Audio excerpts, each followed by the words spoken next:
Alright guys, so this morning's workout, it's 8 miles total. We have 2.5 mile warm-up followed by 3 mile marathon pace. So I'm shooting for like 650 minute per mile pace and a 2.5 mile cool down.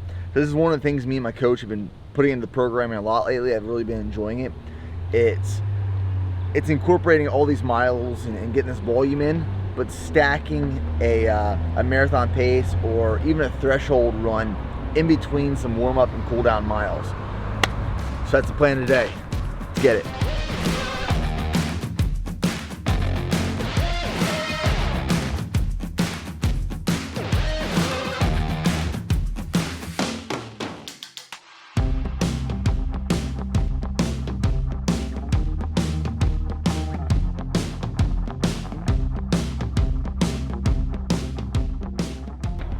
So it's probably a good time to announce that the marathon I was gonna run, which was the Indianapolis CNO Marathon on November 7th, that has now been canceled, like many other races, due to COVID.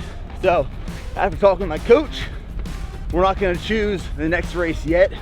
We're gonna keep training, build our fitness, get faster, build that aerobic base as always.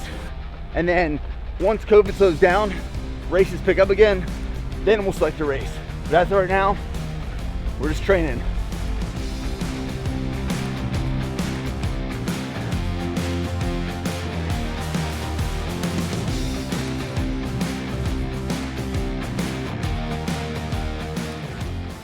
Now with that being said, the race is canceled, still training. How does that affect my training personally? Now, one of the things that I want to do, talk to Patrick Cutter, my coach, is I want to jack mileage up. I want to see what my body can handle. So after talking to Patrick, we're going to work to get mileage, that's weekly mileage, up to 75 miles a week. And then still incorporating speed work, volume and intensity, balancing that out, but really just training and then monitoring how my body's adjusting, how my body's building. And then like right now, like each week is programmed on its own. So 1 week of training gets programmed based off progress, how I'm feeling, auto-regulating workouts. Then the next week gets programmed. So still the same mindset. Go one more as always improving and just fucking getting it.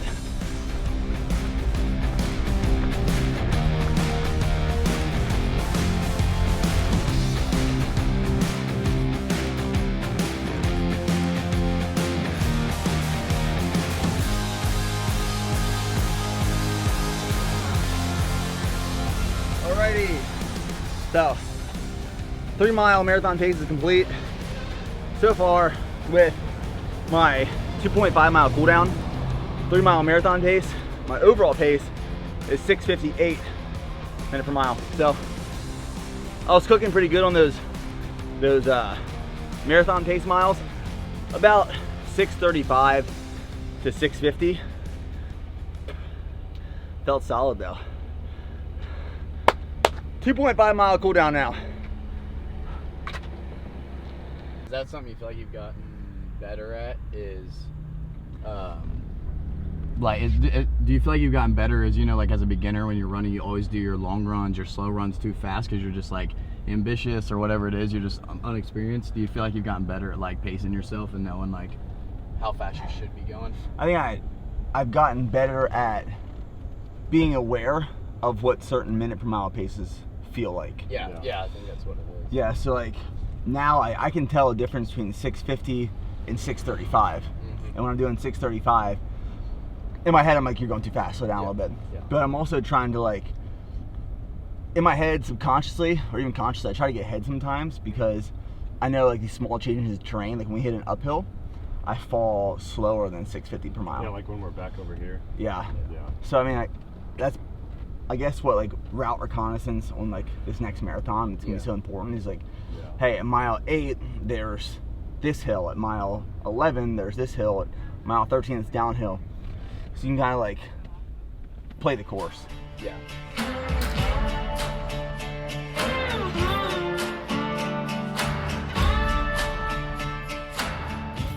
What do we got here?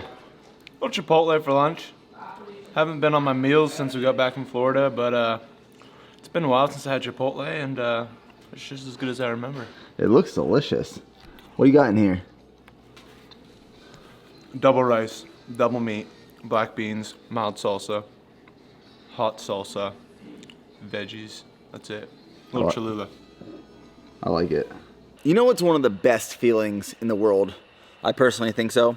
Is that when you wake up and you start running and it's dark, and midway through that run, the sun rises. And you see the sunrise, and it's like breaking through the trees, and you can see it rising right in front of you. Didn't happen today because we started running a little bit later, but 90% of my morning runs, I'd say 98% of my morning runs start before the sun rises. And then midway through, I start seeing it peek through. It's the most beautiful, amazing thing ever. I love it. And it sparked the idea of something that I want to talk about, which then sparked the idea of I want to talk about three things. Three things that I've implemented into my life and that I follow and make a routine that have changed my life and have positioned us to where we are today. So let's talk about those three things.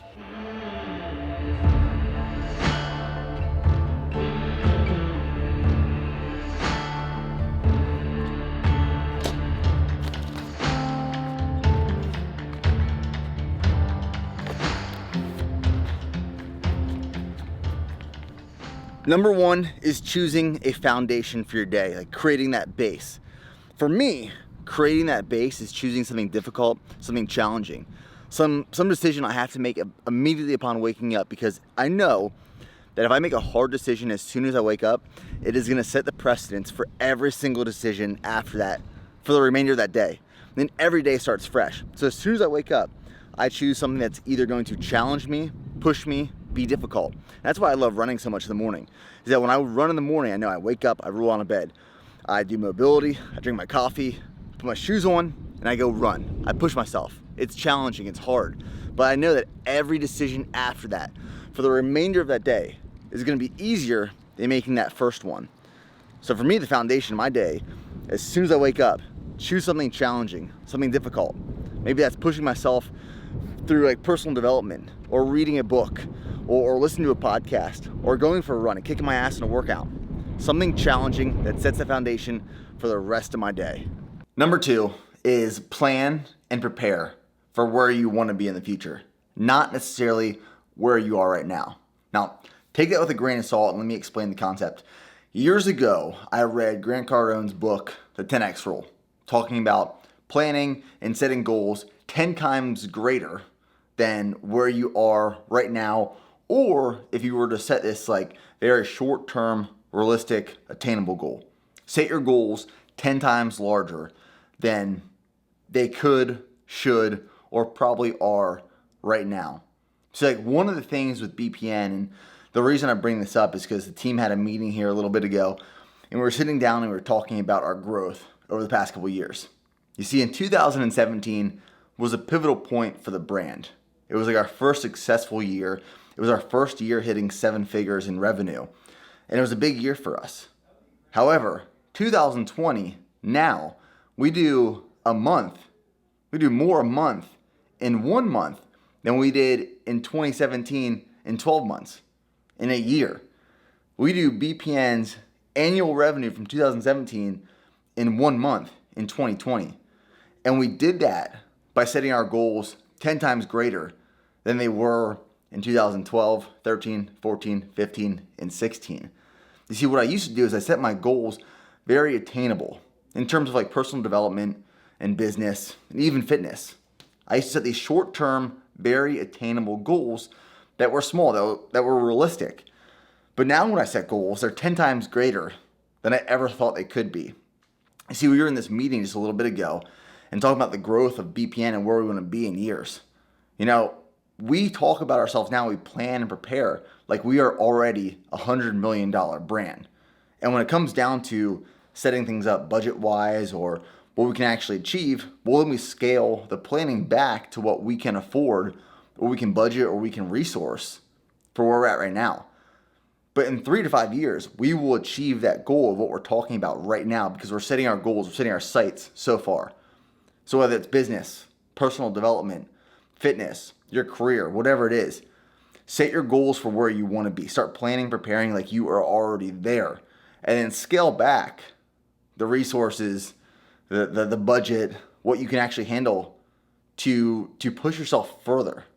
I'm telling you, Grant Cardone's book, 10X Rule, it's powerful. Implement it. To drive this point home a little bit more, let me bring you to the cardboard cutout. Now, this is a timeline right here. This is where you are today. This over here is where you want to be. That's your big goal. It's your big accomplishment. But you're not trying to get there. You're not training to get there. You're not planning to get there. That's just where you're going to be at some point. So after year 1, you set your goal to be right here. You accomplish it. After year 2, you set your goal to be right here. You accomplish it. After year 3, you set your goal to be right here. You accomplish it. However, what if you plan and prepare as if you're going for a goal that's right here? The big mama. All of it right there. You see, you're probably not going to hit that after 1 year. You most likely will not hit that goal.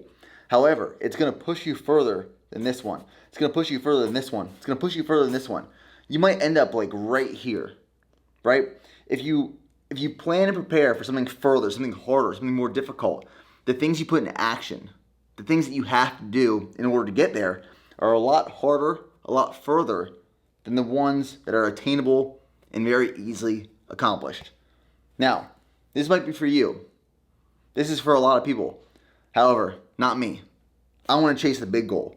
And the things I'm going to do, the things I'm going to plan for and prepare are going to push me towards it.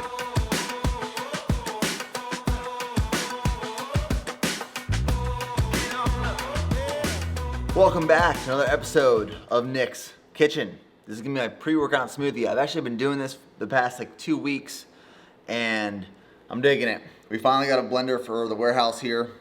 This is the NutriBullet and it does pretty well. So this is what we're going to add to the pre-workout smoothie. I like my smoothies a little thicker, right? So we're going to start with, this is some 2% milk. We're going to do like a splash and a half of milk. And then I'm going to do the vanilla protein. So we're going to do 2 scoops of vanilla whey thrown in there. Keep it pretty simple. I actually like eating my smoothies with a spoon. That's why I'm making it thicker. And because our protein has some casein in it, it naturally is it's a thicker shake. Now, for the good stuff. We're doing fruit, frozen fruit. You gotta do frozen fruit or it doesn't make it like a smoothie. If you just use like regular fruit, it doesn't make it icy-ish. So this is frozen pineapple. We're gonna do about there. It's probably about a cup of pineapple. And then we got these frozen strawberries. We're gonna do about a cup and a half of frozen strawberries. Probably like 15 strawberries. And now, I don't know if that's enough milk. Should be good, should be good. So the top one here, the good thing about the NutriBullet is you have this thing right here. This thing is to, get in there and break it all up. So we're gonna go on high, hold on.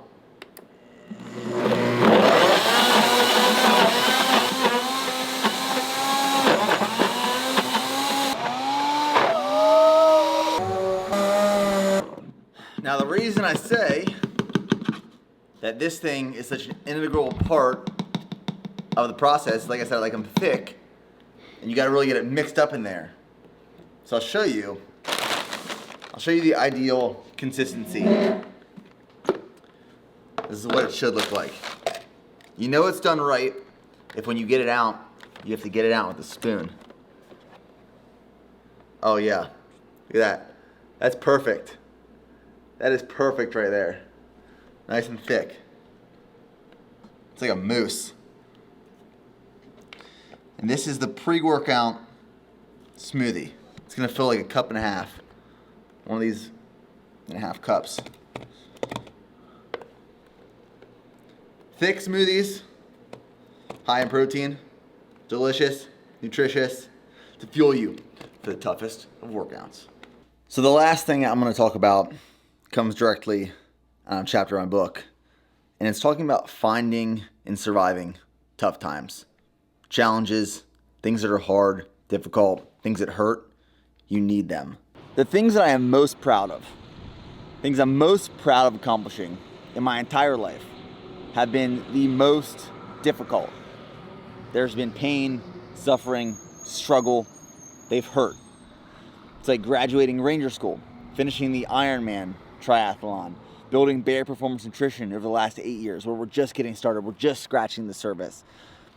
There's a story, there's pain, there's discomfort, it hurts, there's failures involved, but you gain so much more from it.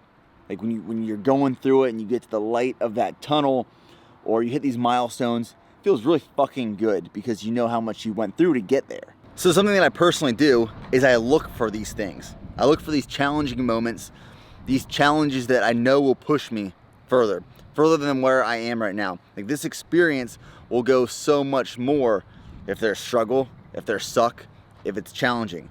I'm constantly searching for these things, and I will constantly be searching for these things throughout the rest of my entire life. You can ask the people that are around me on a daily basis. It's what I love, because I know from these moments, I'm gonna grow. No one grows from a place of ease and comfort.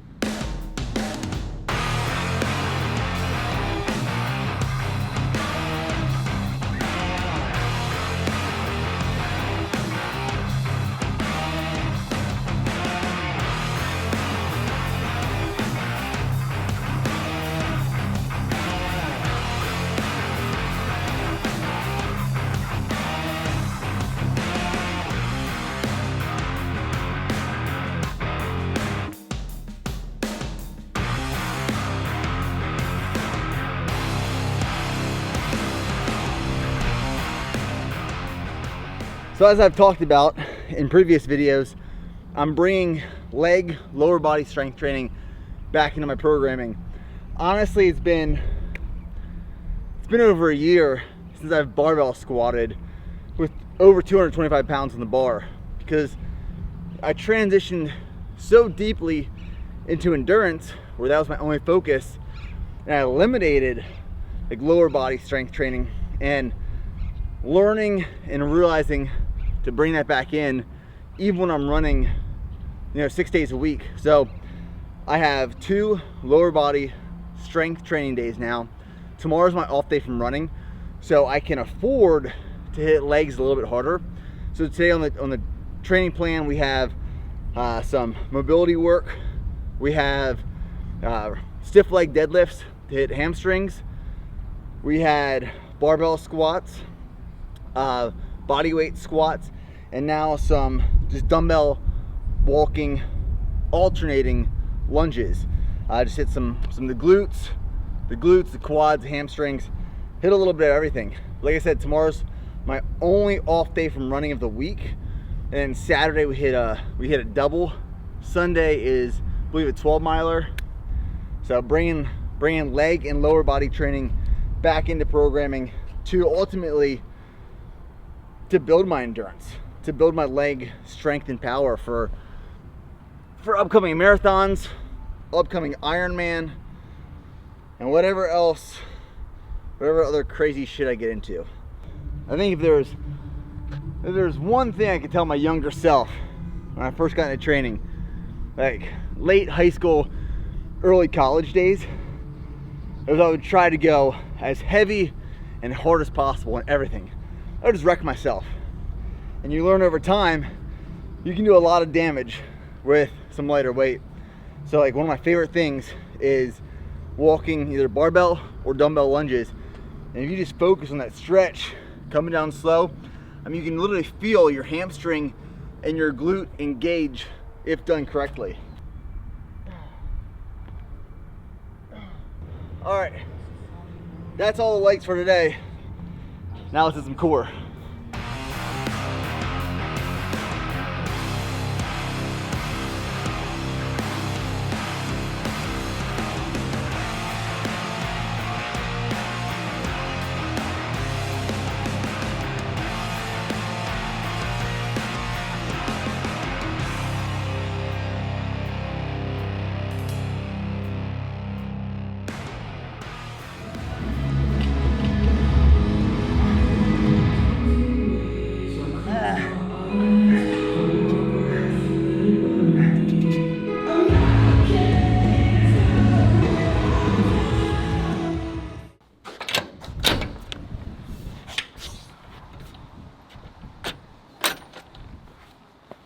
So the workout's complete, work day is over.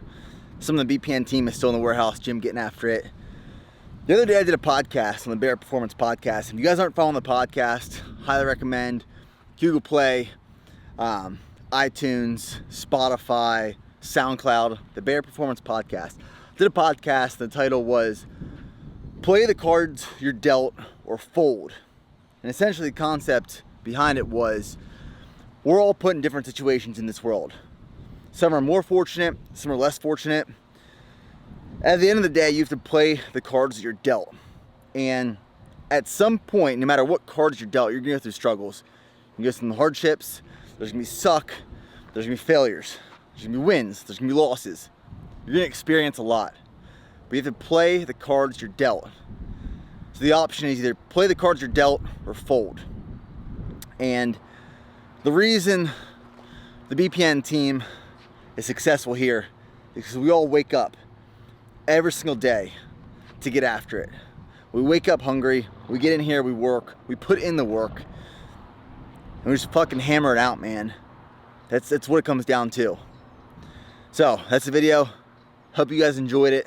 Thank you for following along on this journey for, man, at this point it's been